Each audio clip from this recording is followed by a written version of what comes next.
नमस्कार, मंजूज रेसिपी मध्ये आपलं स्वागत आहे। मी इथे भात घेतलेला आहे।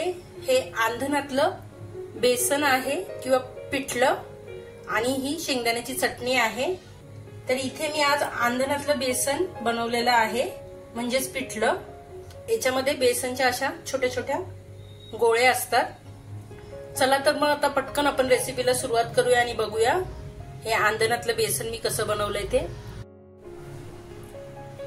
पिठलं बनवण्यासाठी मी इथे जिरं, कढीपत्त्याची पानं, 9-10 लसणाच्या पाकळ्या घेतलेल्या आहेत, एक कांदा चिरून घेतलेला आहे आणि ते 7 ते 8 हिरव्या मिरच्या घेतलेल्या आहेत। हिंग आहे पाव चमचा आणि हळद आहे आणि 1 वाटी इतकं बेसनाचं पीठ घेतलेलं आहे। 1 चमचा इतकं जिरं आहे, अर्धा चमचा मी वाटण्यासाठी ह्या खलबत्त्यामध्ये ठेवलेला आहे आणि हे 7 ते 8 मिरच्या। आता इथे तिखट आपल्या आवडीनुसार करावं आणि इथे 10-12 लसणाच्या पाकळ्या घालते।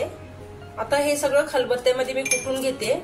मिक्सर असेल तर मिक्सरवरही वाटू शकतो, पण खलबत्त्यात कुटलेली टेस्ट वेगळीच असते, चविष्ट होतं पिठलं, त्यामुळे मी असंच करते, नेहमी कुटूनच घेते। तर इथे ही मिरची कुटून झालेली आहे, थोडी जाडसरच ठेवलेली आहे। कढई मी तापायला ठेवलेली आहे। आता त्याच्यामध्ये कढईमध्ये मी इथे 2.5 चमचे इतकं तेल घालते। तेल तापलं की हे अर्धा चमचा जिरं घालते, कढीपत्त्याची पानं घालते, जिरं घालते आणि हा कांदा घालून छान परतून घेते। कांदा छान लाल होईपर्यंत आपल्याला परतायचा आहे। कांदा छान लाल झालेला आहे। आता हे मिरची, लसूण आणि जिऱ्याचा ठेचा आहे हा घालते, छान परतून घेतलेला आहे मी। यामध्ये अर्धा चमचा इतकी हळद घालते। आता 1 वाटी इतकं बेसनाचं पीठ घेतलेलं आहे, मी बेसन घेतलेलं आहे। ज्या वाटीने पीठ मोजून घेत त्याच वाटीने मी 3 वाट्या इथे पाणी ओतणार आहे।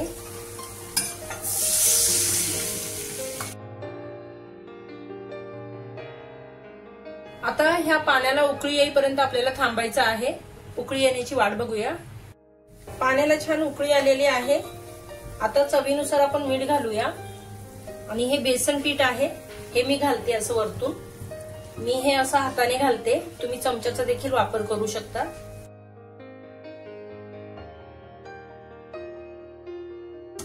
आता गॅस कमी करून असं हलवून घ्यायचंय। थोड्या थोड्या गाठी मी अशा फोडून घेते।